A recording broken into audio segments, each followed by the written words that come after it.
Welcome to From Betrayal to Breakthrough, and here is a mini dose of Dr. Debi where I'm sharing tips, suggestions, strategies, and sometimes just motivation to have you move past your betrayal once and for all. Hi there. So, of course, I always talk about the 5 stages from betrayal to breakthrough, but what does each stage feel like? How do you know if you're in one stage as opposed to another? And, while I share the stages, I want to do something a little bit differently today. I wrote up all of these different personas, these different ideas of what you would be experiencing in each stage. Now, of course, all we do within the PBT Institute, it's what all of our coaches are certified in. They know how to move you from one stage to the next. And we also know what happens physically, mentally, and emotionally at each stage, and exactly what we need to do physically, mentally, emotionally, psychologically, spiritually, so that you get out of a current stage, move into the next one, the next, the next. But I thought what I would do today is share with you just personas of we'll start with one stage, and I want to start with stage 2. Now, stage 2 is when you're shocked, you're blindsided, your world has just cracked wide open. Everything you thought was real and true is no longer. The bottom has bottomed out on you, and a new bottom hasn't been formed yet. So this is absolutely terrifying. I remember when I was doing this study, one of my study participants said, you know what it feels like? It feels like every negative emotion you can imagine, getting punched in the gut and losing a child in a crowd, all at the same time. So everyone who's experienced this, and I imagine if you are listening, watching this podcast, you know what it feels like. You know that feeling. And it was tattooed on your body, your mind, your heart. You remember exactly where you were, what you were doing, all of it. That's what happens when there are these pivotal moments in life. We remember where we were, what we were doing, because it creates this sort of psychological earthquake where now life is compartmentalized into 2 camps, before it happened and after it happened. So since stage 2 is when we're shocked, is when we're blindsided, I hope you're not in that stage anymore, or if you are, that's not the one we tend to get stuck in, but that's the one that hits us so hard. It's the scariest of all of the stages. So I wrote these personas, and I just want you to know, first of all, when you're in stage 2, this is also when we think we're crazy. We think we're so alone. You're not crazy. You're not alone. And there's a way to heal from all of it. But I wanted to share these with you so you can really see, oh, wow, I experienced that too. And it's going to help you feel like you're not alone. So we're going to start with the idea of shock and disorientation. Julian. Julian stands frozen, as if time itself has paused, the news of the betrayal hitting him like a sudden gust of Arctic wind. I'm in shock, he repeats, though no one's around to hear. His mind grapples with the reality before him, each detail sending tremors through his sense of stability. The world seems unrecognizable, and Julian feels like a stranger in his own life, every heartbeat echoing the rupture of what he once knew. And I know you're thinking right now, oh, I get it. I remember that moment. I remember that feeling of what in the world just happened, right? Another one, exhaustion's weight. Beneath the half-lit bulbs in her kitchen, Leila slumps against the counter. I'm exhausted, she sighs, each word a heaviness that pulls at her bones. Sleep has become a stranger, and her thoughts are a tangled mess, leaving her to wander through her day in a haze of weariness. The energy required to simply exist seems monumental, and Leila finds herself yearning for a break that remains just out of reach. If you're going through this now, if you've been through this, you remember how exhausted you were. I remember holding onto my stairs, the railing, and using it to pull me through. It felt like I was moving through mud all day long. And it was just so exhausting to do everything. Everything hurt. It was just exhausting. So that's a very common theme for stage 2. Another one, overwhelmed by the tide. Kevin's eyes are wide, reflecting a storm of emotions that he can barely articulate. I'm overwhelmed, he whispers to the uncaring walls of his apartment. His days are a painful mix of what ifs and whys, each wave crashing over him with relentless force. The simplest tasks become monumental, and Kevin feels adrift in a sea of chaos, desperately searching for a lifeline. Do you remember when you were like that, or if you're like that now, where not only do you have your, your work, you still have work and maybe kids to raise and animals to feed and a house to maintain or an apartment to maintain, and all of these tasks just seem absolutely insurmountable. You have just had this shocking blow that is so all consuming. But what happens to all that other stuff that's still going on? So overwhelm is so common. Another one, mental turmoil. Sue sits with a pile of unopened mail and unanswered messages. I just can't think straight, she admits to an old friend over the phone, her voice a brittle thread of distress. Decisions once made with clarity now seem insurmountable, her cognitive pathways clouded in a thick fog. Concentration eludes her, and with each attempt, her frustration mounts, a testament to the turmoil within. And this is really, really common. What happens is we're so overwhelmed, we're so confused.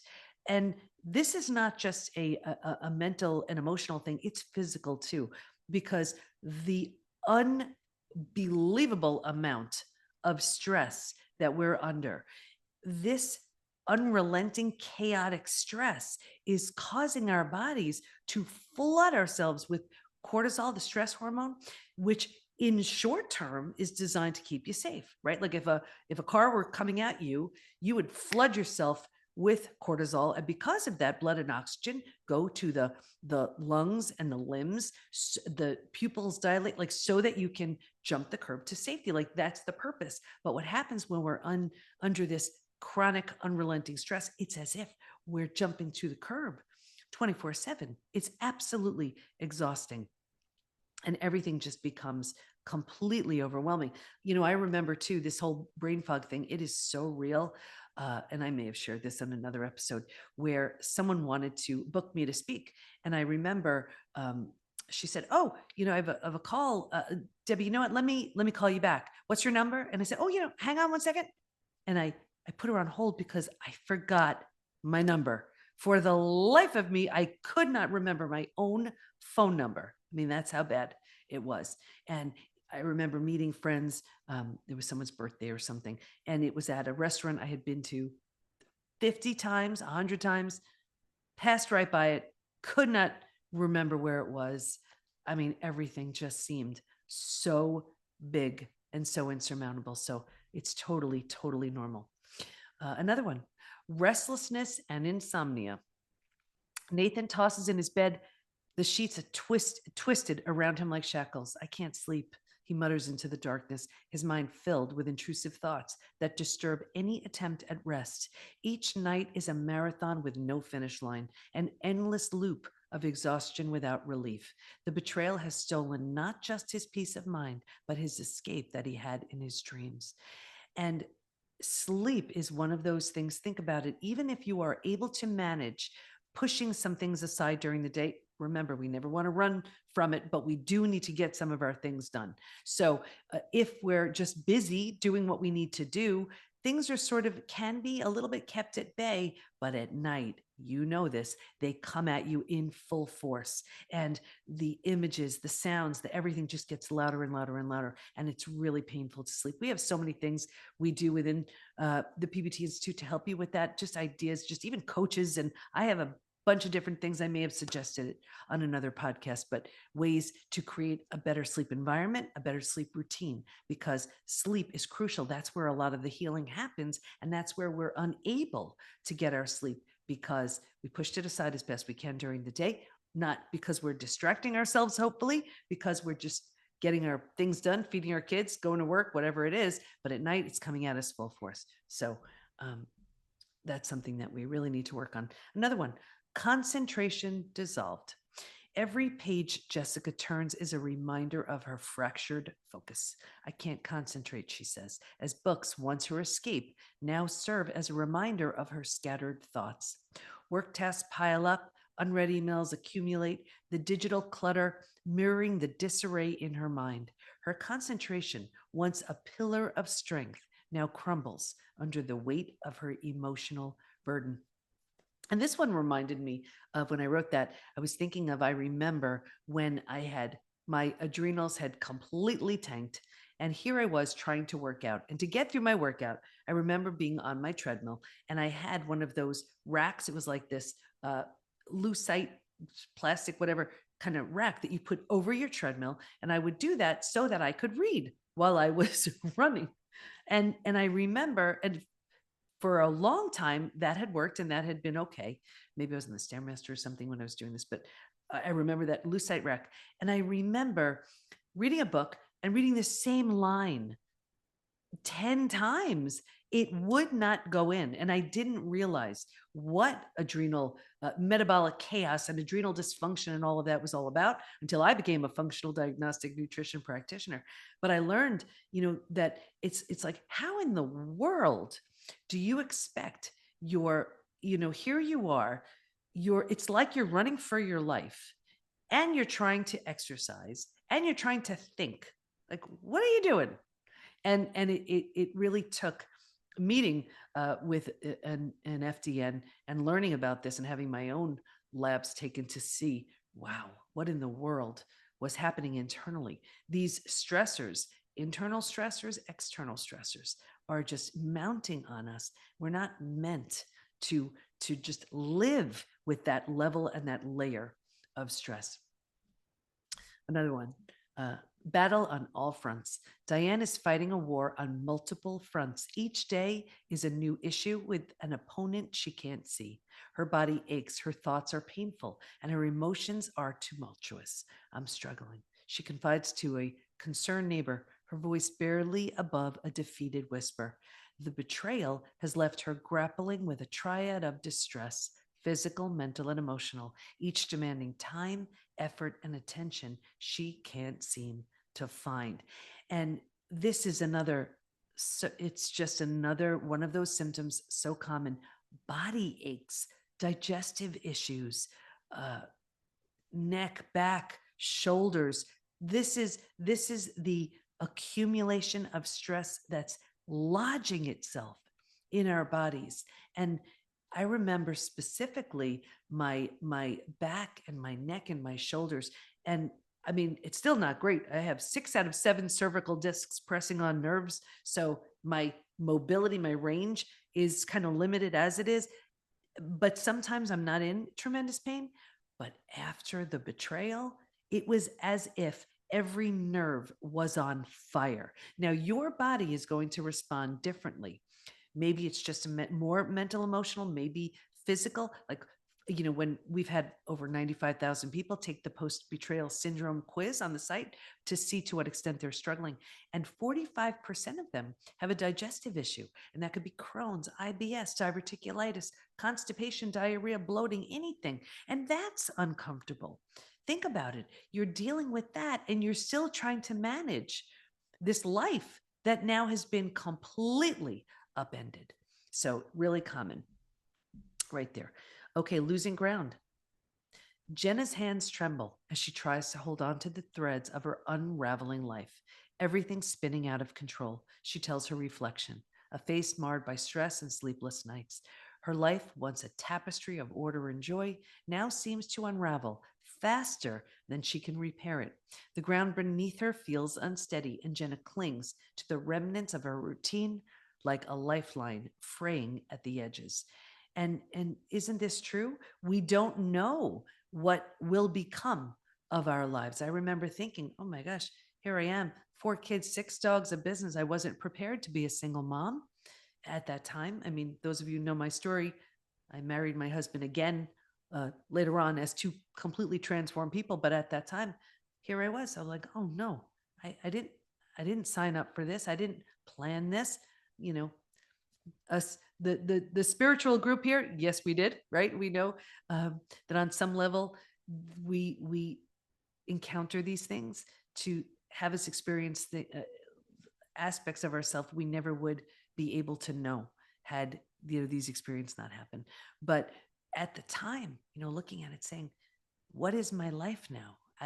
I had no idea this is what I'm going to do, and where I'd be and what I'd be doing. And I was like, okay, well, it is all about these kids and these dogs and my work, and that's it. And I share the story and trust again. Kids, you know, clients crash, kids, clients crash. Like that was it. That's all I did. That's all I had the energy for back in that stage too. And survival, another one, survival in question. Mike sits on the edge of his bed, the morning light too harsh for his weary eyes. How will I survive this? He questions through the empty room that has no answers. Each day is a challenge, and the future is a looming question mark, punctuated by the piercing pain of betrayal. The certainty he once carried has been replaced by doubt, and survival is now a concept rather than a given. And isn't this true? When you think about, you were just going about your business, doing your thing, you kind of had it all figured out, and now all of a sudden everything's in question. It's like, wait a second, I thought that was a sure thing, or I didn't have to worry about this, or I kind of knew where I was going and what I was doing. And I explained this a lot, and I'm sure I talked about this on another episode, where we're sort of running in a direction, and then it's like, imagine you're running in a direction, and then all of a sudden you realize, wait a second, I don't think this is the right direction. Or for some reason you find out, at a crucial moment, that's the wrong direction. Think about what happens. You stop, or you slow down, you pivot, and then you slowly start to move in the other direction. This slow down and stop and pivot and go in the other direction, there's a lot that happens right during that time period. But that's completely chaotic. There are so many questions. There's so much confusion going on because we thought we had it all figured out running in that one direction. And then all of a sudden it's like, there's the questioning. Wait a second, I don't think this is right. And as we trust in ourselves enough to say, I don't know the other direction, but I know this isn't the right one. And we slow down and we stop and we pivot and we start to go in the other direction. Here's through the rest of the stages. But this moment right here is really important. That slow down, question, stop, pivot, redirect, all of that, that is such a big part of stage 2. And that is filled with confusion. But once that dust settles, the clarity is very, very different. And when it settles even further and you don't stay stuck in stage 3, that's where all of a sudden, and you're really moving through your trauma. And then you're like, wow, if I could do that, what else can I do? I just had a call. I spoke with 3 of our Transform members on private calls this morning. And one of them, it happens all the time. She's ready for a new business idea. It's because when you've done everything else, you've done just this deep trauma work, then it's like, if I could do that, what else can I do? It's such an exciting time. But this is the confusion before the clarity, and where our survival even comes into question. That's what's going on there. Another one. This will be our last one. I don't want to depress you because I also know you can move through all of it, but I want to share this so you know you're not alone. Doubt and despair. Carla's home is silent, her heart even more so. Was my entire relationship a lie? She murmurs to the shadows that had become her constant companions. Each memory is now subject to scrutiny, every moment together underlined by the nagging question of its authenticity. Trust, once given freely, has become a currency she can no longer afford, and her past a narrative she can no longer trust. Now, this is one of the most painful parts of betrayal, because and this was actually the first discovery, that betrayal is such a different type of trauma. Because think about it. Let's say you lose someone you love. You grieve, you're sad, you mourn the lost, life will never be the same. You don't necessarily question the whole relationship. You don't question your ability to trust. You don't question your sanity. With betrayal, you do. It's a whole different thing. And I know so many of you are looking at, let's say you look at a picture and instantly you're thinking, I thought we were just like enjoying time in Disney World, right? For example. And while we were doing that, what were you doing? Well, I was thinking this. What were you thinking? When you're seeing a picture during that time period, or any reminder of that time period, it's so disheartening and it hurts because here you were, let's say you took a family trip and it was like, wow, here we are taking the whole family on this great trip. And you were filled with hope and love and all these things. And at the same time, without your awareness or consent, your partner was thinking a whole different thing. And, or whatever the experience was, when you were in one place thinking one thing, the person you trusted was in some other place thinking something else. So it's all so painful. This takes time to move through. We have one of our coaches I know, she just did a class just on these triggers because they come at you and they're so hard and they're so painful. I think in the study that the post-betrayal syndrome quiz too, something like 94%, and this is out of 95,000 people, deal with painful triggers. These are hard. These are really, really hard because even though cognitively we know we're not right back there when this trigger happens, when you see that picture, when you hear that song, when you watch that movie, when you have that reminder, whatever it is, tell it to your body because your body feels like it's right back there. So there's so much to move through, but my whole intention of these personas, and I just share with you stage 2 for today, was for you to realize you're not crazy. You're not alone. This is one of the most painful of the human experiences.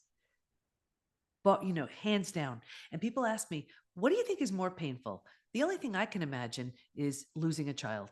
I don't know if there's anything, second to that. That is in a category of its own. And I have thankfully no experience with that. So I wouldn't be the one to speak with in that realm. Although I have had many of our members who've lost a child and also experienced betrayal. And I look at them like they are the warriors. They have been hit so hard. And I'm sure it's because they are made and meant to do something so powerful with that. They're not just the recipient of pain.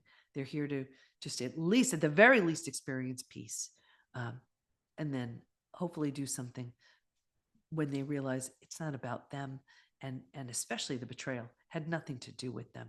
So just know you're not crazy. You're not alone. You can heal from all of it. Stage 2 is the most shocking, the scariest out of all of the stages. But when you move to stage 3, survival instincts emerge. When you figure out how to survive your experience, you are moving out of the shock and the trauma onto a bit of level ground. Catch your breath, realize, right? I can survive this experience. Who do I need to help me through this? How do I manage this? Who can I trust? How do I feed my kids, right? Whatever it is for you. But the key is do not get stuck in stage 3. That's the one most people get stuck in. Stage 2, hopefully you're not there for long, but it is terrifying. Anybody who's been through it knows that it is one of the scariest moments you'll ever experience. And for many of you, unfortunately, you've experienced it more than once. And my heart goes out to you and my love. And also know everything I teach is never about the drama and the trauma. You need to work through that, no doubt. But I did the study. I have the proof. There is a version of you so healthy, so healed, so strong, so confident, waiting for you in stages 4 and 5. So if you find that you're in stage 2 now, or if you're in stage 3, hang in there. Do the work to move to the next stage. Of course, within the PBT Institute, we are here to help you do just that. But stage 3 is a much better place than stage 2. Do not set up camp there, but you will find, do the work to get out of stage 2 into stage 3. Take a breath, take a breather, and then keep on moving. I hope this helped. And I hope you realize that there is a stage 5 version of you waiting to be revealed. I hope that helps. See you next time. You need the right tools, support, and the right community to move through the 5 stages from betrayal to breakthrough. And we have all that within the PBT Institute. So join us at the PBT, as in post-betrayal transformation, thepbtinstitute.com. There's a version of you who's so confident, healthy, peaceful, and happy on the other end of your healing. And we can't wait to help you get there. We got you. Thanks for listening. And here's to your breakthrough.